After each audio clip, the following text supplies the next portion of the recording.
Imagine a $10 billion vision that is transforming Ghana into a hub of development. This is the Big Push program.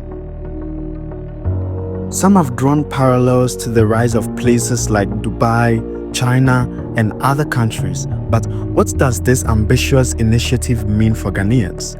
In this episode, we'll break it down into 5 key points. At its core, this program is a pledge to deliver tangible results swiftly, with the president framing it as a covenant with the Ghanaian people.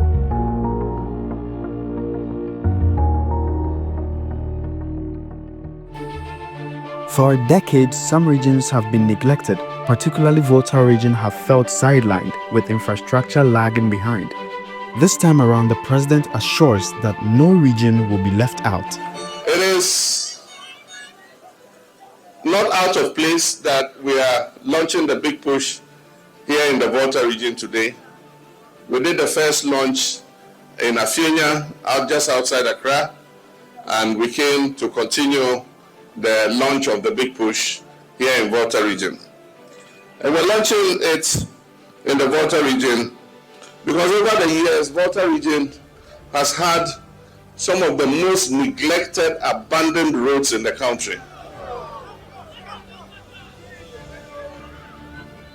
Year in, year out, the chiefs have cried for repair and maintenance of their roads. Roads that were commenced at the time when we were in office before 2016 were abandoned from 2016 and have not seen any maintenance over the years. And so it is not out of place that Volta region is among the regions that has the biggest share of the Big Push. This initiative is not limited to just one region. It spans the entire country. You see, Ghana has 16 regions with 261 districts, and all of them are part of this journey, ensuring that no community is left out. This task is very massive, but the vision is clear. There's not going to be delay in payment. The Big Push is a $10 billion project. If you convert that into cedis, it is 120 billion cedis over 4 years. We started this year with enough money to start paying them because we realized that the packaging and everything will take almost half of the year. And so this year, the finance minister allocated 14 billion cedis to the Big Push. So all these roads that are starting, the money is sitting in the account and waiting to pay them. And next year, I was talking with the minister, and he's allocating 30 billion cedis to the Big Push. So contractors, have no fear, go full steam ahead. The finance minister has promised that for every Big Push contractor who brings a certificate, he will receive his money within 2 weeks. We are setting up a Big Push secretariat, and we're going to keep monitoring the progress of all the projects. So they will visit the projects regularly from time to time at every stage to see the status of the project. They will take pictures, they will take videos.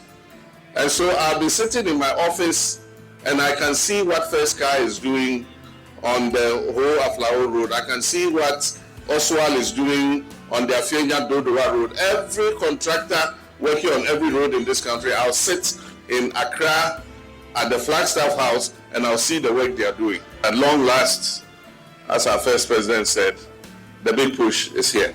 The plan has 2 phases. First, to connect all the 16 regional capitals, and then link all the 261 districts. This is a gradual approach to open up the country's economy. I know almost all the roads in this country because I've campaigned more than probably any president in history. I was running mate with Professor Mills in 2008. I went the length and breadth of this country, every single constituency I visited. So there's no road in this country that I have not passed on. And there was a chief, I've forgotten who he is, but I went to his palace and he said, "Oh, Mr. President, we're going to vote for you and we wish you well. And I'm sure that you're going to win the election.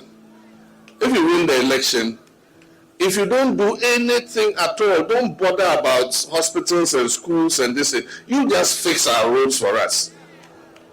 And that if you just fix our road for us, we'll remember you forever." And I said, "Oh, I'll not only fix the roads, but I also do the schools, I'll do the hospitals."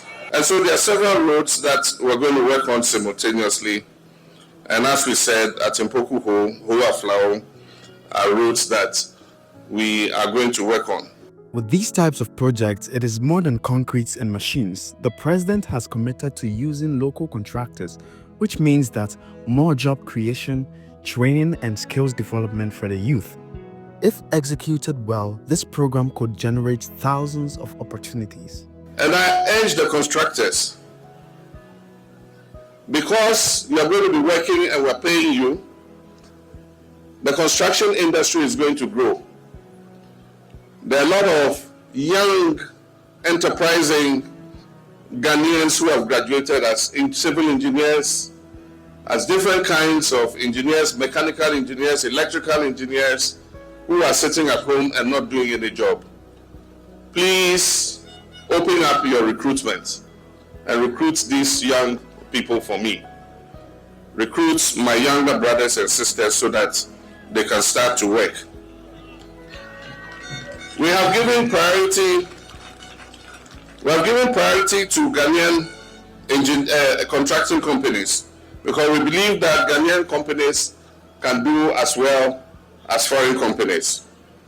And so you are lucky because First Sky has been working in this country for years. Everybody knows him. And I can tell you that First Sky is one of the best Ghanaian construction companies available. And so once we put First Sky on this road, you can be sure that he will do a good job. It is in his interest, because if he does the Antipoku and Yerase whole road, his hotel, Volta Serene, will get more customers because it will be easier to drive to home. The president emphasizes on speed, so to keep up with the momentum, every contractor has been capped with just 24 months to complete their tasks.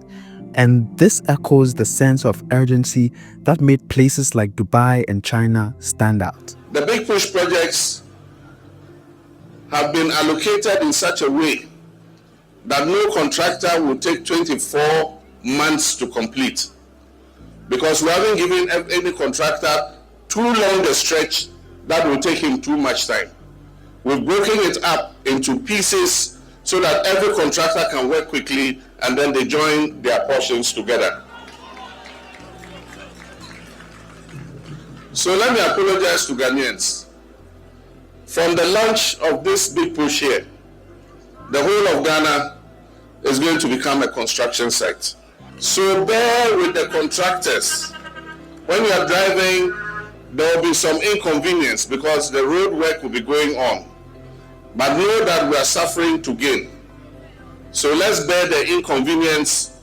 If the contractors put signs that we must follow, let's not get irritated. Let's follow the signs that the contractors have given.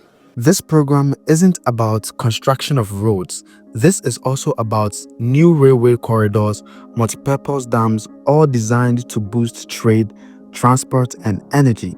It is a bold vision with clear goals and deadlines. But the big question is, can it all be realized? Let me know what you think in the comment section, and I'll see you guys on the next one.